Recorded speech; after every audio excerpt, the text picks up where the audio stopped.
All right, guys. Game just wrapped up a couple seconds ago. Dylan Morris takes the final kneel down of the afternoon, and it ends up being a really impressive looking win. It ends up being a very lopsided affair, and overall, big picture wise, you come away from this one feeling pretty good about where the team is, feeling pretty good about where the team is going. Their odds of doing something good in this final year of the full Pac-12. But the road was not easy. The road was not clear through this one. This one took a little while to get going. We had to prime the pump. Definitely had to work at it, and there was a time as late as, honestly, the third quarter where it just felt like something wasn't quite right, where it just felt like things weren't really working the way they were supposed to be working. But eventually it came together. Eventually things worked out. And 56-19 over Boise State. I mean, we crushed the spread. We destroyed the spread. We destroyed it all. So you got to feel overall like at the very least you got to come out of this game feeling like this team has a chance to be as advertised, right? You got to look at this and go, I mean, obviously USC currently projects to be better than us. We've got teams like Utah, teams like Oregon that are in this conference that are going to be really good, but you still feel like you have the opportunity to compete with all those teams. But you watch this whole game, especially the first 20 minutes or so, it something just didn't feel right for a decent chunk of this game.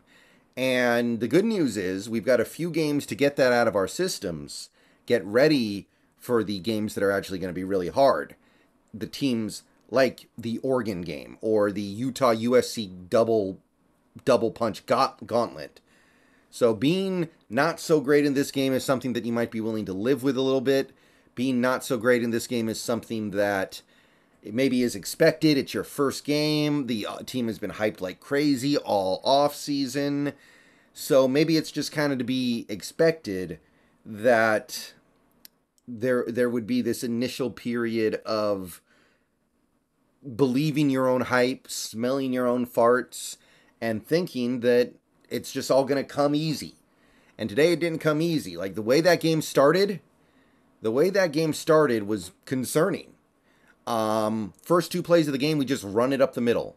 No creativity, no razzle-dazzle, no embracing of what your team is supposed to be. Just run it up the middle. Then the first passing play of the season, Penix gets sacked, which never happens. How did that happen?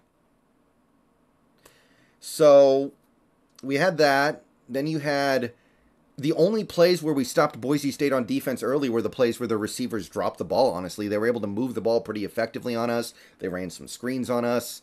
The offense just couldn't get going. Penix missed a couple of easy throws. He did not look comfortable on a couple plays. There was one play early on where he dropped back and looked for what must have been 6 or 7 seconds. Look. And then he finally takes off and runs, and he just looks so uncomfortable. And that was kind of what was going on for the first quarter almost. Just very, very uncomfortable looking on offense. And the defense was just kind of getting pushed around. Again, the only plays where the defense did good early on were the plays where Boise State receivers dropped the ball. So not good. And really this whole game, I think you could say the tackling was not that good. Even when we were winning, even when things were going pretty well, the tackling wasn't really there. So I kind of came away from that first quarter thinking all that hype for this. And it wasn't until early in the second quarter when we finally got some stuff going in the passing attack deep down the field that it felt normal again. Like we finally started attacking Boise State deep down the field. They were all over the short stuff. They tackled well. They came up in run support. They came up in screen support really well. We tried to run some screens and they didn't go anywhere. We couldn't run the ball at all. And by the way, yeah, it's going to be a struggle for this Washington rushing attack this year. So Penix, we're going to need maybe like 6,000 passing yards from you this year. I'm sorry, but that's just the way it has to be. We're going to need some serious heavy lifting from Michael Penix if we're going to win games this year. So, yeah, not much going on from this rushing attack. And I don't know if that's going to change radically going forward. It's not like Boise State has some amazing run defense. You wouldn't think so, right? Seems to be more of a thing with us. It's not like it was good last year. And I mean, I don't know how devastating that's going to be to our ability to win games. I don't know how big of a deal that's going to be in the grand scheme of things. But yeah, I'm not really looking at a team that is going to be able to run the ball successfully this season. So better be ready for a one-dimensional attack. And early on, we kept trying to run it into a brick wall. We kept throwing these wide receiver bubble screens. We kept trying these little dinky plays around the line of scrimmage. And Boise State was all over it. And then later in the game, we open it up a little bit, start chucking the ball around, throwing it deep, and we're hitting big play after big play after big play. Things are going great.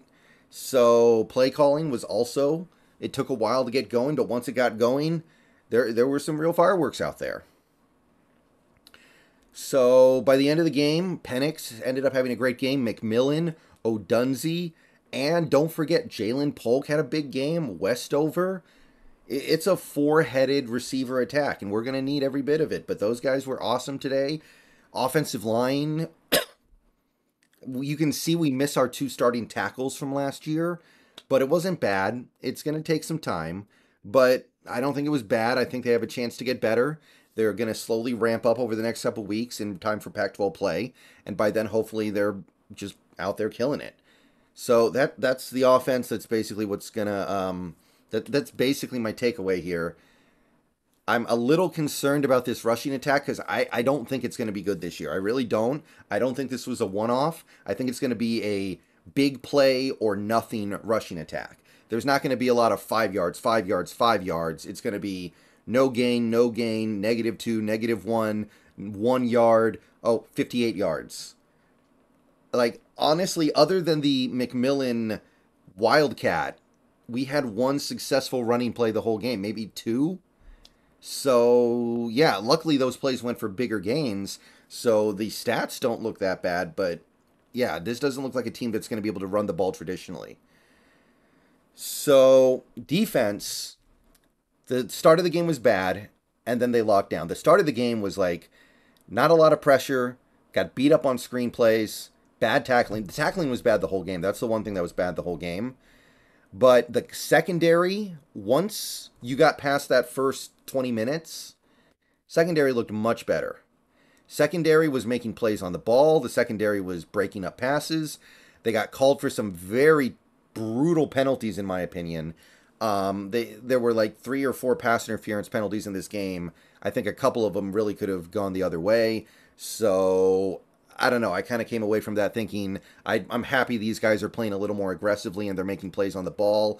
We obviously had a couple takeaways, which is huge because last year we didn't take the ball away at all, hardly. We had 12 turnovers in, 13 or 14 games? Something awful like that.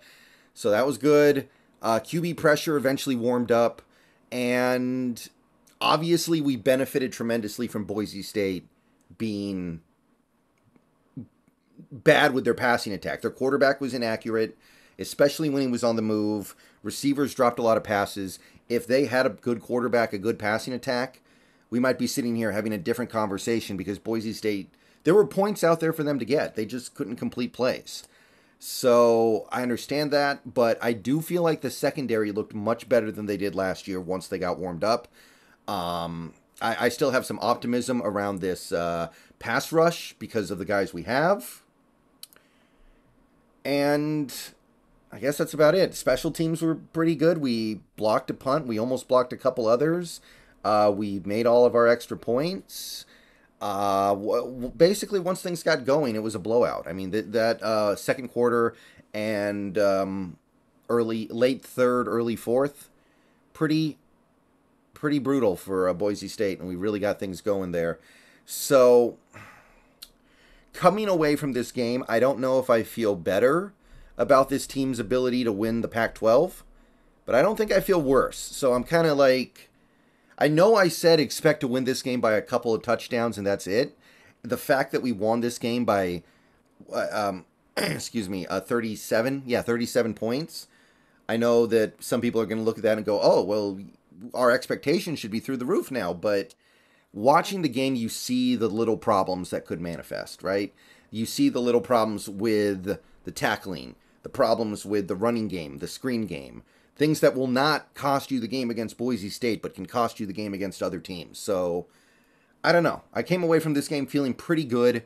Good to wake up, good to put up 56 points, good to force turnovers, good to take advantage of some turnovers, but we basically just started hitting a bunch of big plays once the game got going there. It wasn't methodical, it wasn't a physical beatdown, it was just, we're going to hit a bunch of big plays on you. And that's how you get the win. But it is a big, impressive win on the scoreboard. 56-19 is going to do it. And I'm going to go ahead and get out of here. Hope you guys enjoyed being on the stream with me. We had a pretty decent turnout for the first college football game of the year. Thank you, everybody who showed up. I will be on stream later tonight with the Hawks Nest. We're going to do schedule prediction stuff for the Seahawks. But, yeah, Huskies get the 56-19 win. And the season's off to a pretty good start, I would say, right? Like, you can't go that wrong when you win 56-19. But that doesn't mean there isn't stuff to work on here. There isn't some stuff to say, hey, we can be better here. We can be better there. And we're going to have to be better here and there if we're going to beat USC, if we're going to beat Utah, if we're going to beat Oregon. All right. Go Hawks. Bow down to Washington. Rather, excuse me. Sorry, force of habit. Bow down to Washington. See you guys later. Another game next week.